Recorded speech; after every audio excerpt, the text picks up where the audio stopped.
Hey everybody, welcome to another episode of the Revenue Growth Help Desk. I'm Matt Shares, the CEO of SBI. I'm here with Scott Gruher, who is our senior partner. And over the next, 7 to 9 minutes, Scott and I are going to give you the highlights from our recent CEO advisory board. And what that is every 3 months, we bring together a group of market-leading CEOs. And these are those CEOs who we believe occupy the accelerator category, which is they perform in the top 10% for their peer group relative to revenue growth. What is it that these CEOs are doing, number one, that's allowing them to outpace the market? Number two, based on the trends they see and the purview that Scott and I have and the rest of the team, how do we make sure we're netting those out, making sure, A, we're answering the key questions that come into SBI, and that you leave with the insight you need to make 2021. So, Scott, good to see you, man. Thanks for having me. Looking forward to it. Yeah, brother. So, Scott, we had three big ones today that we're going to hit. One is around data and what's required. One is around back to base. And one's around digital. And you and I are going to start with data because, as you have taught me over the years, that sets the fact base. So I guess relative to the CEO and driving revenue growth and the data required in this environment to help the team, what did we learn? And maybe share a little bit with the audience of why this was such a hot topic. Yeah, it's one of those topics when you hear it, you're like, yeah, we need data to run the commercial engine. Got it. Thanks. But what we heard is over the last few years, we've shifted from not enough commercial data to too much. And it's actually hard to determine what to use, how to use it.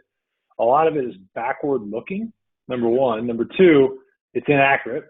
And number three, a lot of the data that CEOs get surfaced to them is somewhat politically motivated by whoever sends it to them.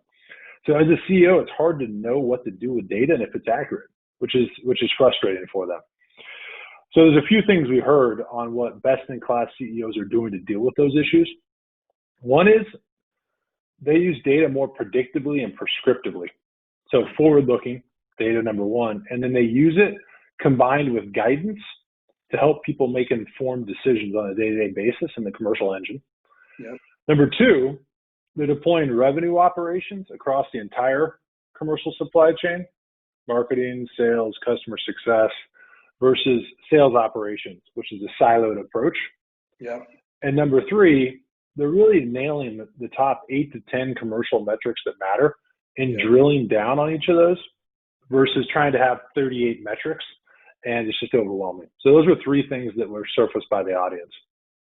Hey, Scott, on the topic of revenue ops, and this is something that we at SBI have been traveling with for a few years relative to the movement around revenue growth and revenue ops, not sales ops.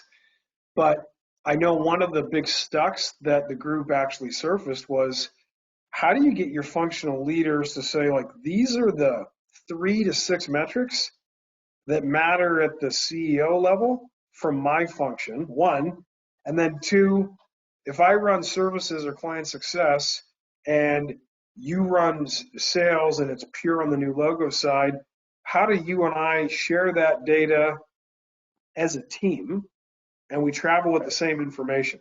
And that was a bit of a hot debate relative to doing it, managing it, and then having it systematized in the dashboards. Can you share, because we had a couple of folks who truly are setting the trend on that. So can you share a little bit about that for the group?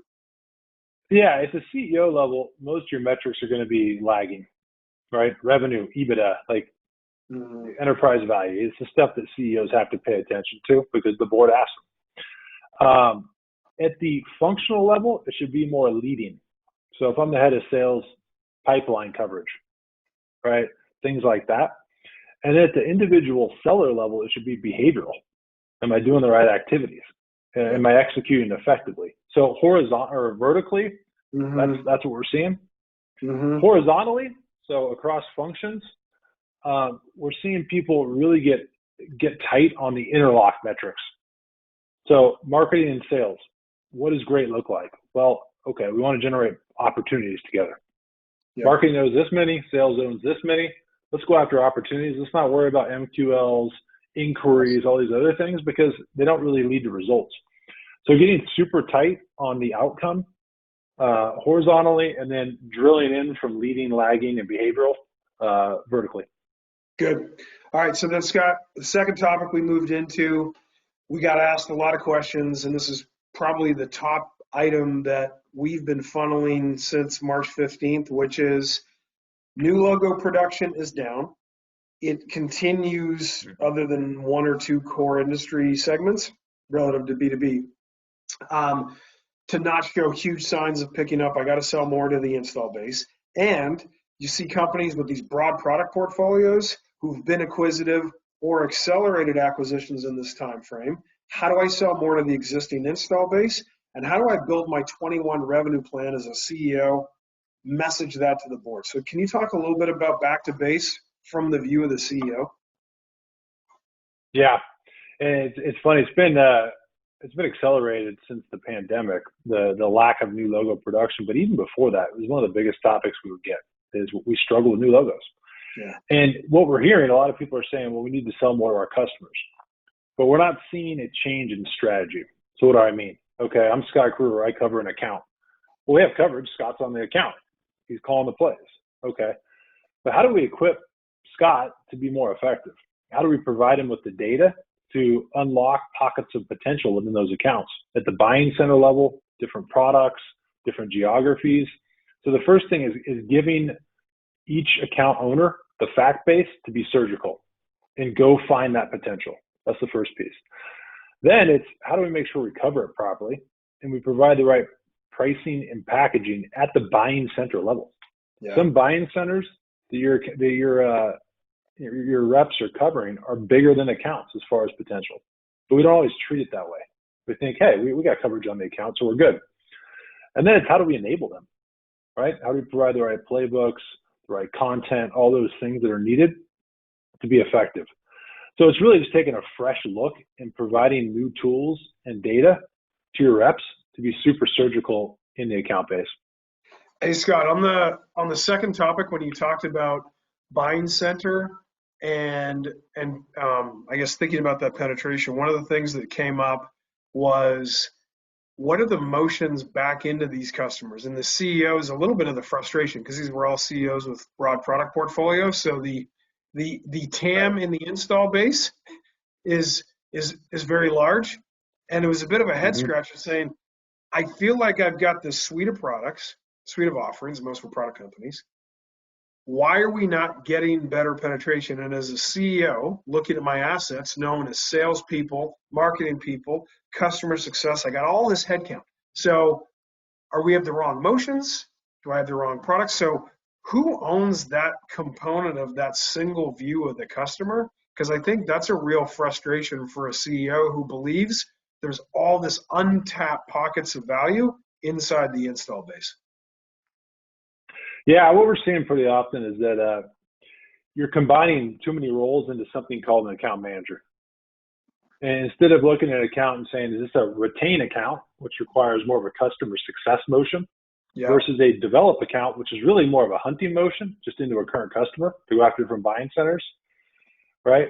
There's retain, there's kind of an acquire motion in some, there's develop, there's cross-sell, there's upsell. So you have to define the motion very clearly. And at the simplest level, I would go retain, acquire, develop, even within your customer base, and then put the right people to do that. It might be marketing, right? And doing customer marketing to warm up those other buying centers. It might be a hunter that's going after and knocking on doors within big accounts that might as well be different accounts, right? They don't know you really, the other buying centers. And then there's the retain motion, which we can't forget about. When you try to combine all those into one role, it's really tough to be effective at all those at once.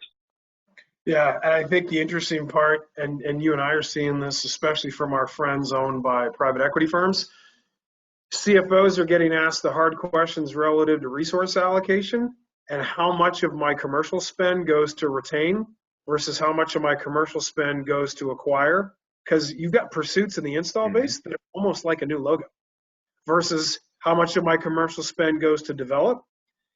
And I think the reimagination of that cost of sale, people seem to be struggling with. So the takeaway for the audience is zero base the budget. But when you think about that 2x2 of your accounts and how much you're going to spend, think about it commercially. Don't just think about it from a sales perspective, enterprise reps, mid-market and inside. You've got to take a new motion, which leads, Scott, to our third point, which is digital. Mm-hmm. So talk a little bit about the topic of digital evolution and virtual selling, because this was something CEOs are asking a lot of questions. Where are they, and how do they get better?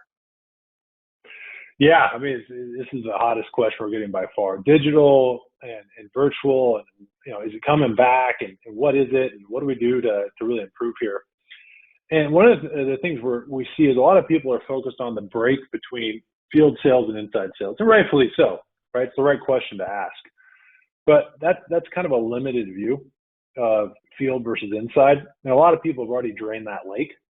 What you really need to look at is across the entire commercial supply chain, defined as all the way up into product marketing, right?